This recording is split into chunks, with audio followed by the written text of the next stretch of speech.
Welcome, friends of the Crawford, and I'm standing here on the 11th of January. It's a beautiful, crisp day out, and I'm next to the banners for Danny McCarthy's Found Sound, and it's Lost at Sea.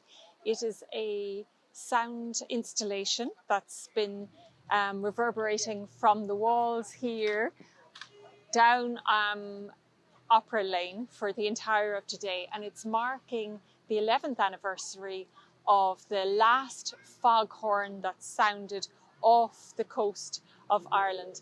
And that was in part, it was due to a residency that Danny was doing himself in Roach's Point, down in the cottage there where the lighthouse is. Danny is interested in lost sounds that are gone from our soundscapes, I suppose, and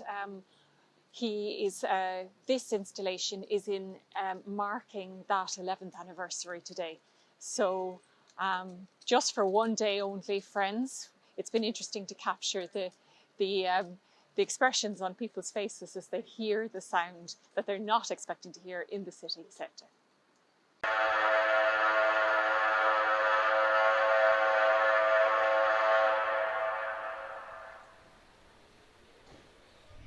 Now, friends, the Crawford, I'm delighted to have met someone who drove in especially today to hear Danny McCarthy's Found Sound, and that's Claire. And Claire is a guide in Ballycotton Lighthouse. How are you doing today, Claire? Very well, very well. Pleased to meet you as well. This is great. And tell us a little bit about this sound and what it meant for you and for the guides, because I believe you are going to share this sound with them. Is it a sound you've been missing?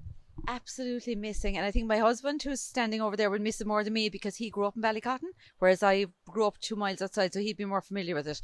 But yeah, it's really, really missed. It's another coastal sound gone, and we mention it on the tour on the lighthouse in Ballycotton as well. So it's a big part of our tour as well.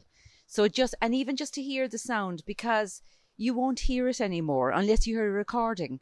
So it's very sad. It's just another coastal thing gone again. And what Danny had been exploring is that connection between the sound and memory, of course, because I would imagine a lot of people who come on your tours talk to you about memories that are brought forward with the sounds like this. Yeah, absolutely. Yeah, you're actually right. Our tour is about memory. So you get a lot of people who are involved with maybe lighthouses, maybe their grandfather, our father would have been a lighthouse keeper. So yeah, and just even seeing the lighthouse from a distance, and all of a sudden they're up close. Noise in the background there, now more noise. But yeah, so it is a lot to do with memory, and just it's a lost memory, which is, so I suppose the lighthouses are a little bit of an attachment to that maybe. So it was great to see this, and of course we're near Middleton. He's a Middleton artist, so I know the face. So it's lovely, it's gorgeous, and connected to the Crawford. My husband would have been in college in the Crawford here, so for us it's another connection.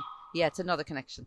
Oh, that's fantastic. That's great. And tell me, the tours that you run, are they open all year round, or do you want to tell us kind of opening hours for your own tours? Yeah, it's been going since 2014. So we have the same guides, brilliant guides who love the place. You have to love the lighthouse, we all do. It's a seasonal because we're weather and tide dependent. So we feel we offer something unique because you have a little boat trip out, which is lovely too. And we've 7 goats on the island. We're mad about those goats, very important to the island. So we start April, May, we finish September, October, depending on weather. But it is stunning. It's an experience. It's beautiful. Well, hopefully, Claire, friends will be able to come along on one of your tours and we'll organise something down the tracks of that. But thanks a million for sharing your story today. Again, our head guide is an ex-lighthouse keeper, which is lovely, which is really lovely. So yeah, it's worth going. That's brilliant. Thanks a million, Claire. And it was lovely speaking with you today.